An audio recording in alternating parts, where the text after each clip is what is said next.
Encyclopedia Britannica defines dictionary as a book containing a collection of the words of a language arranged in alphabetical order. It usually gives the orthography, pronunciation, and meaning of each word.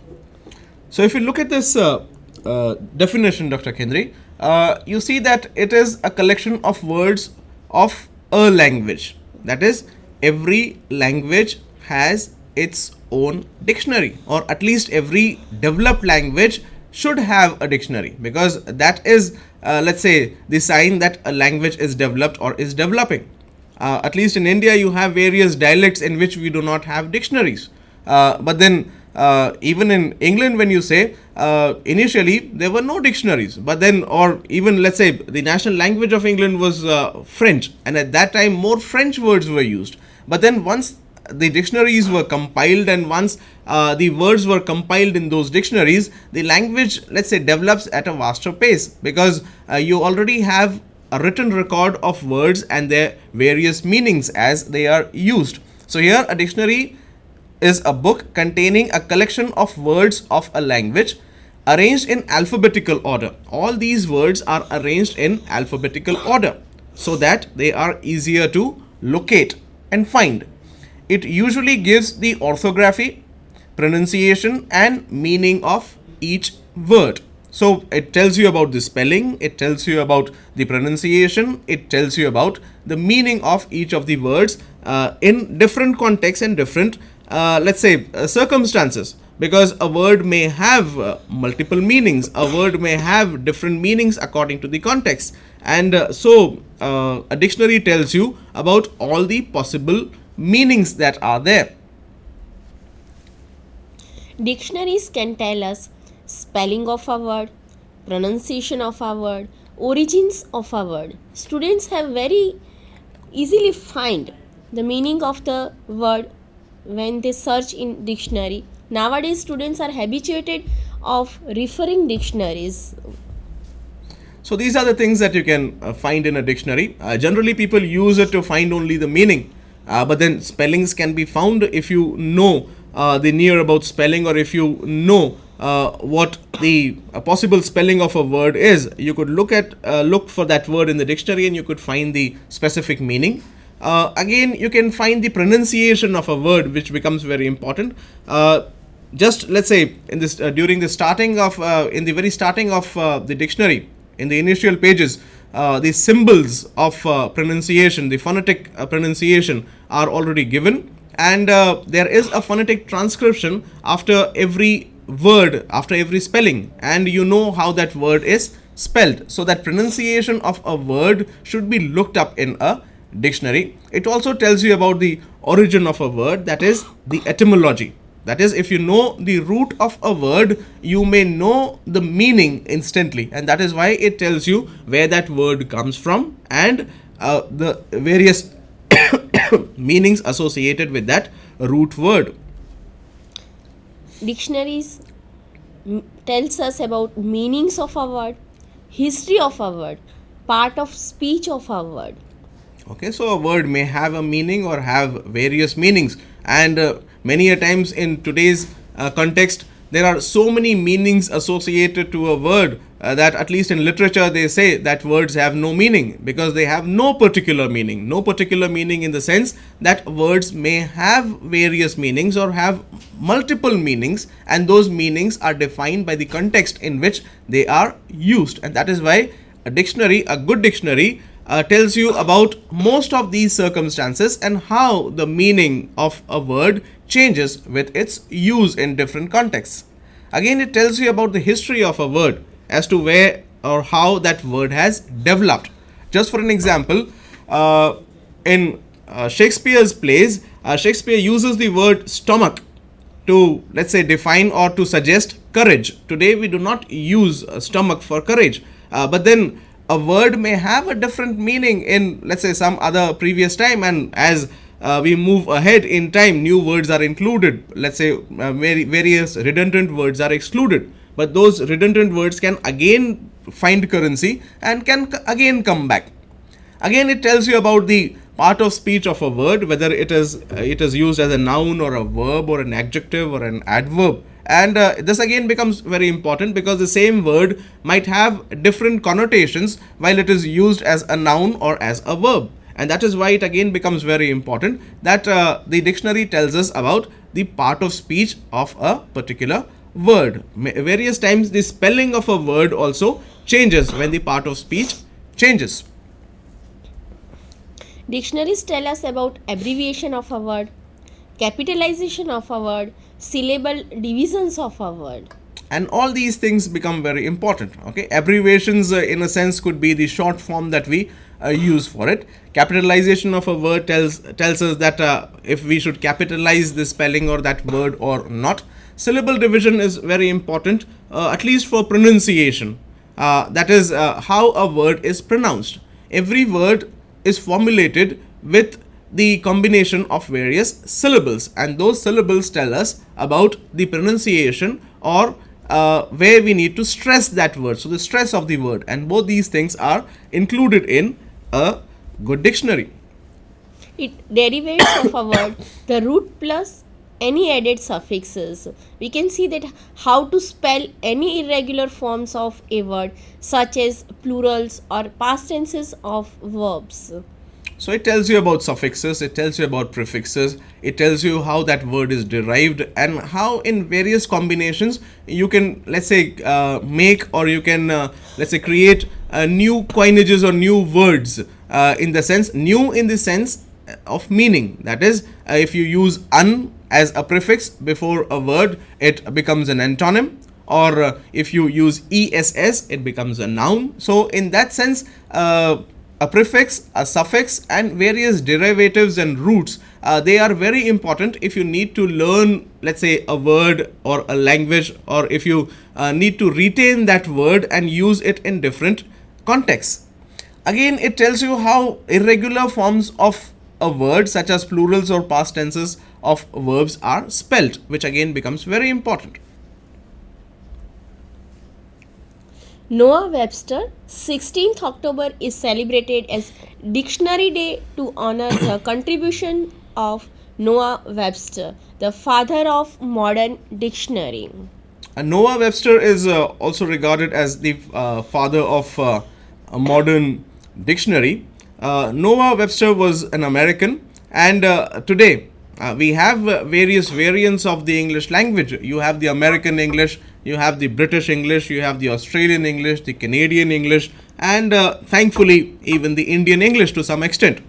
But then when America got independent, and after that when Americans started developing their own language, why did they need to develop their own language?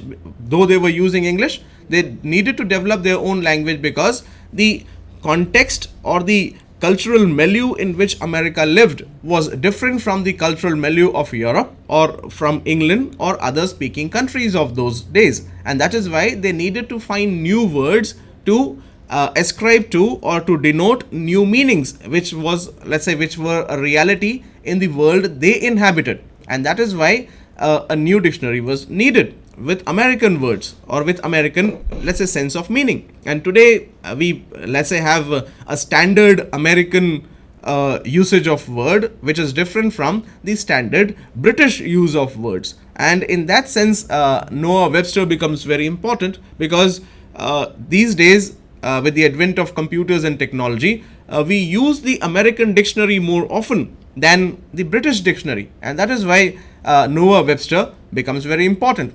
16th October is celebrated as Dictionary Day, and which again becomes important for students who these days, the youth, they celebrate various days, and there could be, let's say, an inclusion of an academic day in that sense, that 16th October could be celebrated as the Dictionary Day. At least on that day, students could go and refer to dictionaries, find at least 10 new words. Language is not an abstract construction of the learned or of dictionary makers, but is something arising out of the work, needs, ties, joys, affections, tastes of long generations of humanity, and has its bases broad and low, close to the ground. So this again becomes very important because when we look at a dictionary, various times there are people who, let's say, intend to learn at least one word or two word each day from a dictionary, and at the end of a month, you hardly can remember 5 or 7 words because those words, if you do not use them in context, if you do not use them in your daily life, you tend to forget them. And so language is not an abstract construction. It is not an abstract construction. It should become a meaningful reality in our conversation. And the more we use in our meaningful conversation, the more we retain those words and those meanings. And that is why a dictionary includes new words that are being used, and it excludes words that have become redundant or that are no longer used. So it is not an abstract construction of the learned or of dictionary makers. So a dictionary maker cannot sit down and say that I'll include these 10 words which may not be a part of the language. He has to include words which are a part of the daily conversation or which somehow have appeared either in print or in oral, let's say, connotation of language. Just for an example, these days a word which has become a global word is Kolaveri, through the song that Dhanush has made so popular. And so you have a new word, a new meaning, which has transcended the Indian boundaries or the boundaries of Tamil Nadu, at least the state, if you are calling it, let's say, if you see it from the Indian point of view, and it has become a global hit. So again, new words are included in that sense, and every person, a lexicographer, a person who is involved with research and with the development of a dictionary, has to look for these new words which have gained currency over the years. They are included, they are excluded, and that is how dictionaries are made. But something arising of the work needs ties, joys, affections, tastes of long generations of humanity. So with our newer needs, we need new words, and those new words become a part of our daily life. Just for an example, there are various words even in our mother tongue. Let's say there are various Gujarati words that we do not use these days, but our parents, our grandparents, or let's say the generations before them had used those words. Those words may have been in currency those days, but today, with in the 21st century, with the advent of information and technology, there are so many new words that have become a part of Gujarati. Or similarly, there are so many other words which have become a part of the English language, and these words are included in the newer dictionaries. Again, it is based on the broad and low close to the ground. When you say broad and low close to the ground, that is the daily usage by people who use it in conversation. So it becomes very important that though dictionary writing is a very specialized field, but then it has to take into account the usage of words or the social connotations or the currency of words in a given time or period. Yes, Dr. Kendri. Now let's see something about thesaurus, a reference work that lists words grouped together as synonyms and sometimes antonyms. The largest thesaurus in the world is the historical thesaurus of the Oxford English Dictionary, which contains more than 9,20,000 entries. Here again another reference work or let's say another source of reference which is generally used by students very commonly is the thesaurus. The main difference between a dictionary and a thesaurus is that dictionary tells us about the meaning of a word, whereas the thesaurus does not tell us about the meaning of a word. It tells you about the synonym.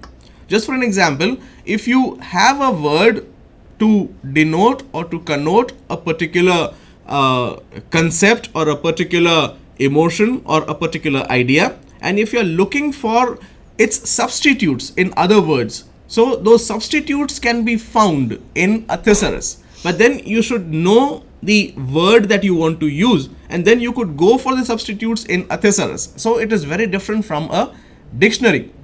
In a thesaurus, you could find synonyms and sometimes antonyms, but these synonyms and antonyms are the substitutes that are provided in a thesaurus, which may not be provided in a dictionary.